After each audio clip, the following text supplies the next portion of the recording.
welcome to another episode of Let's Talk Movie, episode 6. We are so happy that you're here for another wonderful installment. So, what do we have on deck this week? So, we've got a brief little snippet for Barbie. We have a special announcement, Megan 2.0, The Long Walk, which is our big movie topic at hand, and lastly, Demon Slayer. So, without further ado, let's start with the movies that we watched over the time since we last spoke. I watched Barbie with my girlfriend. My girlfriend was in the mood for it, and I was like, you know what? I haven't seen it in a while, so I was like, screw it. Let's do it. So we watched it, and honestly, when I first watched it, I definitely felt like, I was like, okay, this is cool. This is fun. Is it like pretty woke? Yes. But it's okay. It's still fun. Seeing it the second time without all the hype behind it, because Oppenheimer came out around the same time and I didn't even watch. You know what's crazy? I watched Barbie before Oppenheimer. I watched Oppenheimer for the first time, I think, last year. I think it came out in 2023. Can you believe that? No, I think I saw it earlier this year. I'm not going to lie. I think I saw it early 2025. Because I think it was close to the Royal Rumble. It's crazy that's how I remember it. But I enjoyed it. Margot Robbie, stunning, as usual when it comes to performance. Ryan Gosling, stunning, as it comes to his performance. I mean, the guy is amazing. Drive is one of my favorite movies, and he just happens to be in it. And he's one of the reasons why it's so great. Even though he doesn't talk much, it's still an unbelievable film. If you haven't seen Drive by Ryan Gosling, I highly recommend you go see it. Well, I don't think he made it. It's just starring Ryan Gosling. You know what I mean?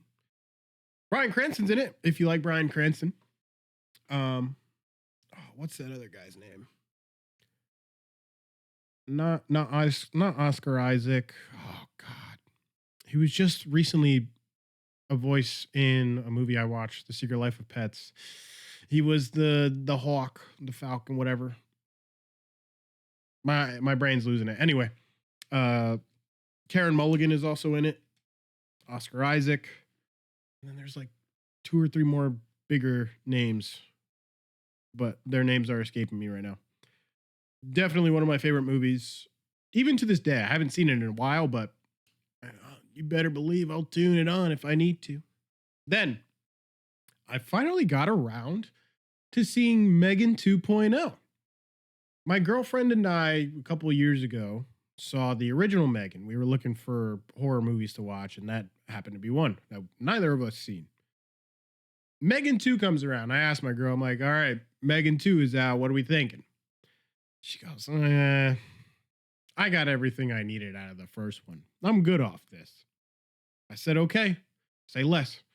So I found the time, started watching it, and you know why these movies are made. We know why. It's subtle jabbing at AI and the whole AI is bad / we're going to just build robots and robots are going to take over the world. And actually, no, we're going to build robots with AI and the AI that are part of the robots are going to take over the world. Hey, we made a better AI robot that can kill the other AI robots that can also take over the world. So we need the older AI robot that you made. We need that older AI robot to beat the new AI robot that looks like perfect person. That's Megan 2 in a freaking nutshell, because damn.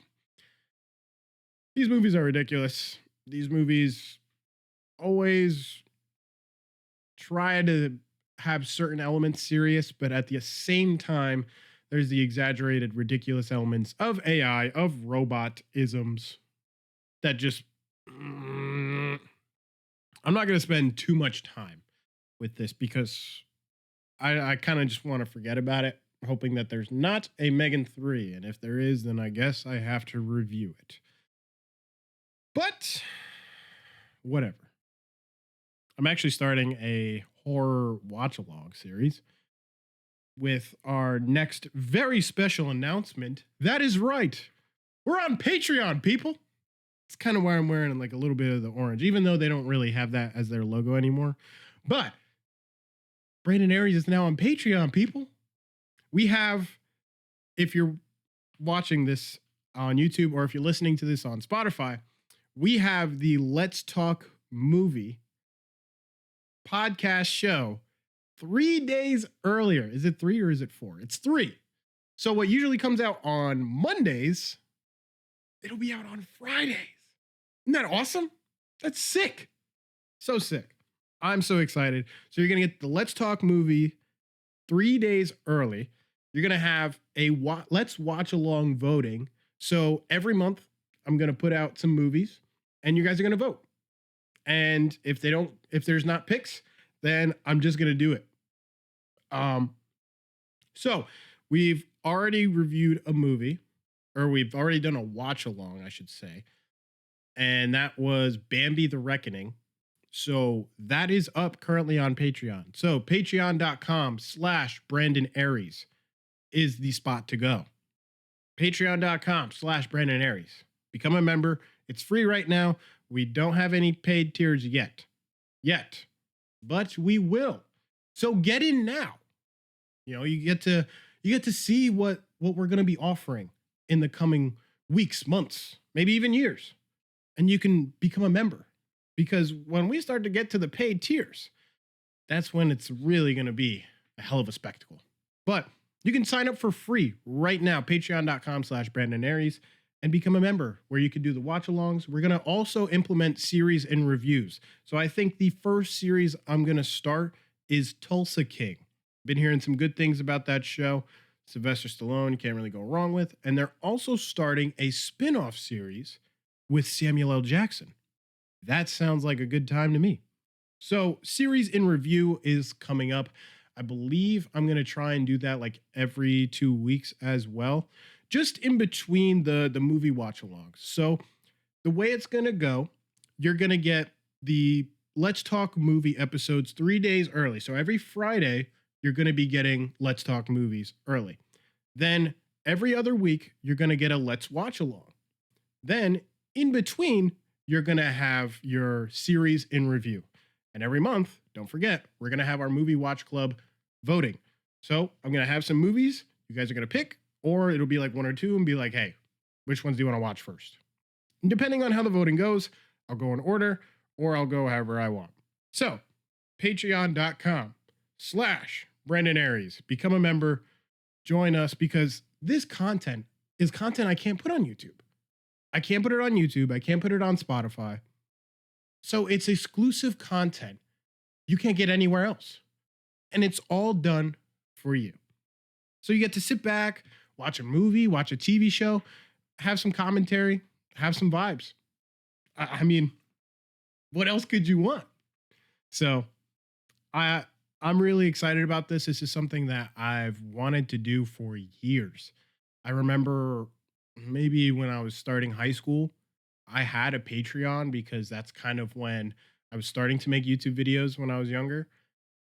And I remember I had a Patreon account and I was like, dang, I wonder what I could truly put on here for my patrons. And then once I was doing this now with Let's Talk Movie, and I have some inspiration from other channels, other Patreons, I was like, you know what? Why don't I do it too? Why not? And even if no one sees it, even if no one becomes a member, I'll know that I had fun doing it and putting it out for all of you. That's what matters to me. Do I want this to be a full-time job? Absolutely. Without a doubt. But I still enjoy doing this, even if I'm not being paid. I'm not being paid right now. And I'm enjoying sitting here talking to you about movies, TV, anything in between, like wrestling, hats, actor news, whatever. I enjoy talking about it with you, the people of the sanctuary, soon to be members of Let's Talk Movie. Anyway, let's get into We'll get into Demon Slayer, then we'll talk about The Long Walk. I want to see this movie. I want to see this movie. I am caught up to date on Demon Slayer, the anime. I loosely know stuff that happens in the manga, but I'm not like 100% on it. But Infinity Castle, I definitely have been looking forward to, and I would definitely love to get my hands on it. Should try and see it. I was gonna try and see it with The Long Walk, but I had to pick one or the other, and I chose to work on The Long Walk. But I rest assured I will be seeing it soon, and maybe by next episode I'll talk about it because I don't think it's something that I want to review like a full-fledged review. This is more so something I want to just enjoy, not have a work lens behind it. And I think that's a very good healthy thing to have with a passion like this, like with movies, where you also talk about it. Some of them you just want to enjoy for yourself. Some movies you just don't get the time to be able to review them when they come out. And that's okay too. Because I distinctly, it was like a, what's the term called? Like a Mandela effect. I distinctly thought that I put out a review of Marvel's Thunderbolts. Turns out I didn't. And I was like, I could have sworn I recorded. I thought I had a whole like video process and everything. I even looked on YouTube. I'm like, where's my video? I thought maybe something happened. I like locked it or made it private, deleted it, something went wrong. Never made it. So sometimes you just got to keep movies for yourself, and that's okay. Now, our main event, The Long Walk. I said it in my review. I didn't have any expectations of this. The marketing wasn't really there. It kind of just seemed like you said from the mind of Stephen King and just said, hey, this is the movie. So I was like, oh, doesn't really seem like there's a lot of effort here. Kind of just felt like what's that book that Michael B. Jordan did? Fahrenheit 451. That felt very big of like, hey, this is the title of a book that you very much well know when you were in school. And then you have a big star like Michael B. Jordan. Neither of them have any correlation. It just, I don't remember much of the movie. I just remember not liking it. And I can't say that for Long Walk. The Long Walk I enjoyed. The Long Walk is a tough watch because of the fact that it is kind of a tragedy. It's a dystopian world. Not there's like financial struggle. There's war because of the financial burden. And so to get themselves out of this burden, they decide to hold an annual contest, a walk, the Long Walk. 50 contestants enter. One is the winner. So you just walk and walk and walk until there's only one person left walking. You have to keep a consistent pace. You can't stop. Like, you can't stop to sleep. You can't stop to eat. Can't stop to pee. Can't stop to poop. You cannot stop. All you do is walk. Just walking. Day and night. What? And that's all you do to be number one. So you twist your ankle, got to keep going.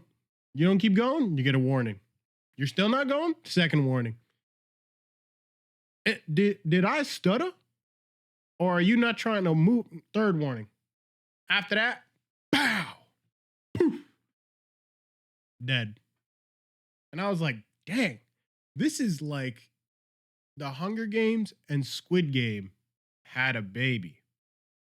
Because people chose to enlist in this long walk. I think it was Garrity who said it. He stated people from all over the world sign up for this. Even in the beginning, where they're like, "Oh, here's the contestant." That's how damn, I almost called him Mark Ruffalo. Mark Hamill was talking as the major. He's like, "We got all these candidates." He's got like for some reason that deep, raspy like, "Baines, what the fuck?" But Mark Hamill was good. He wasn't in it for as long as I thought, as often as I thought, but I thought what he was there for was still solid. My favorite part, or my favorite character, I guess you could say, was Pete McVries, played by David Johnson. And I said this in the review. If you're a gambling actor person, put your cards on David Johnson. I said it too. This was my second ounce of exposure to David Johnson. The first one being Alien Romulus, and I thought he did spectacular there. Here, he really showed he has such capabilities of being such a strong lead. I mean, damn.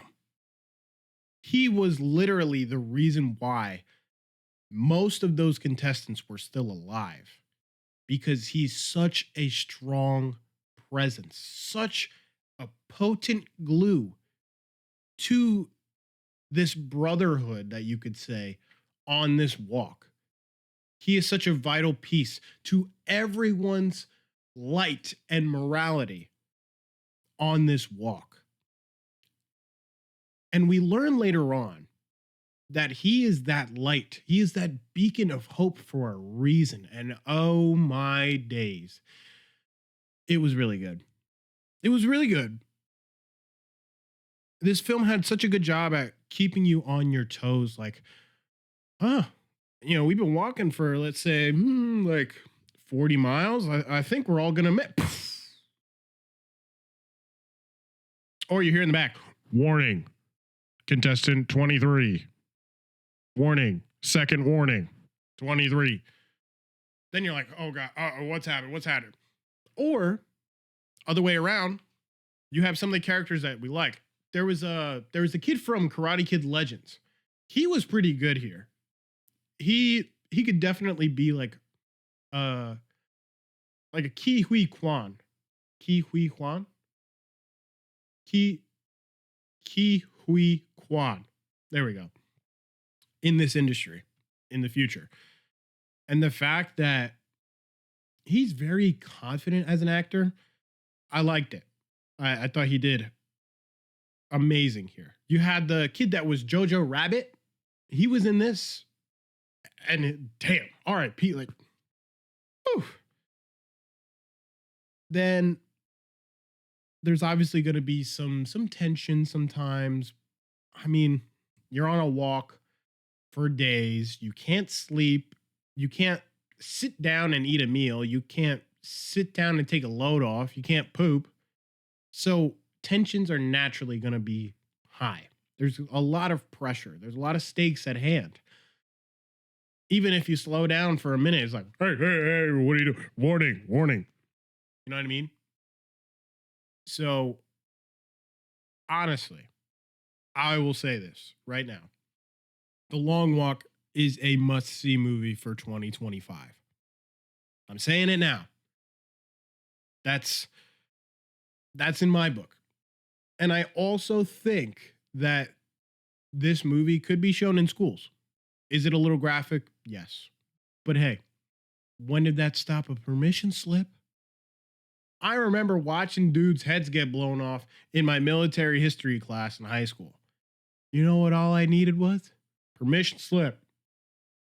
And I mean, even my high school teacher was like, you guys are old enough. I mean, do you really need a permission slip? Then again, guy was an ex-Marine. Anyway, I believe that this film teaches morality. This film teaches hope. This film teaches camaraderie. It teaches brotherly love in a good, positive way, even though it's within a tragedy.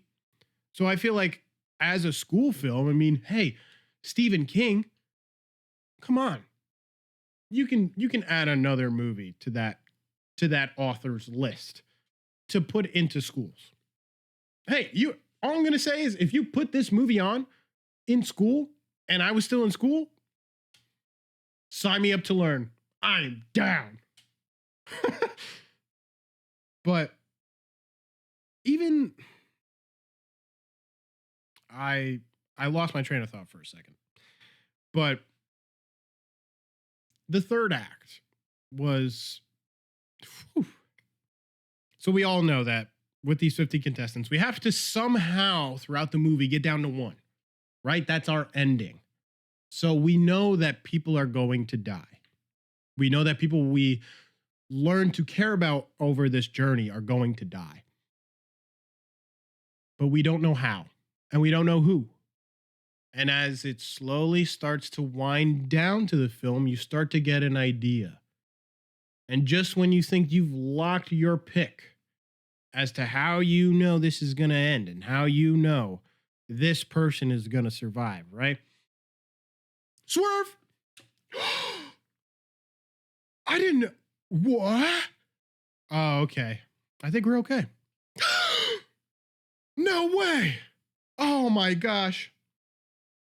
They had a way of swerving you. They served you twice. Served me twice. They have a way of swerving you that you do not know how this film is going to end.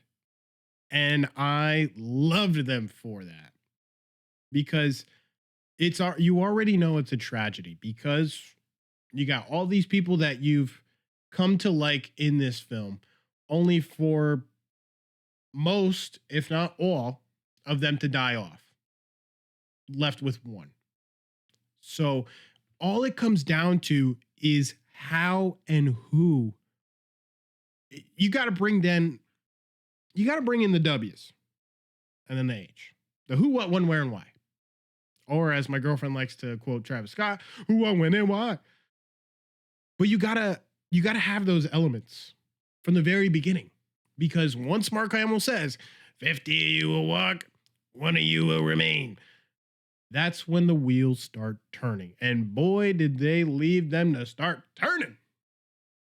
I really enjoyed this movie. I truly did. And it's not long. It's under 2 hours. It's a goodie. It's like I said, a must see for 2025. So get in your cars, get in your scooters, your bikes, your boat, your truck, whatever you use to commute, and get to the local theaters to give The Long Walk a chance. Because I think it's really good. I think even for a Stephen King production or Stephen King book adaptation, it's very good. I enjoyed it. If you're watching this before you see The Long Walk or after, I want you to leave a comment. I want you to let me know your thoughts on The Long Walk. What did you think? What did you like about it? Who was your favorite character? What was your favorite scene? Who did you wish lasted longer in the story? I'm curious. I would love to know everything. And I want to know this. If you're a real one, if you're a proud member of the Sanctuary, and if you made it this far, I want you to comment TC. Comment TC if you made it this far. But I thank you all so much for watching. Remember, patreon.com/Brandon Aries. Have more fun in the Sanctuary as another proud member. Watch your movies. Let me know in the comments below. Hey, what kind of movies are you watching? What kind of shows are you watching? I'd love to know. I'd love to, especially if they're movies I haven't seen. Comment down below. I would love to. That's one thing I really like. I love being exposed to new movies, to new TV shows that sweep me away. Because then I'm like, damn, bro, you're right. Thank you for that. You didn't gatekeep, and here you are. But I think that's going to wrap Let's Talk Movie episode 6 I'm so glad that you're here. I'm so glad that you're enjoying this, as I am. So, in case I don't see you, good afternoon, good evening, and good night. Peace, you mother charakas.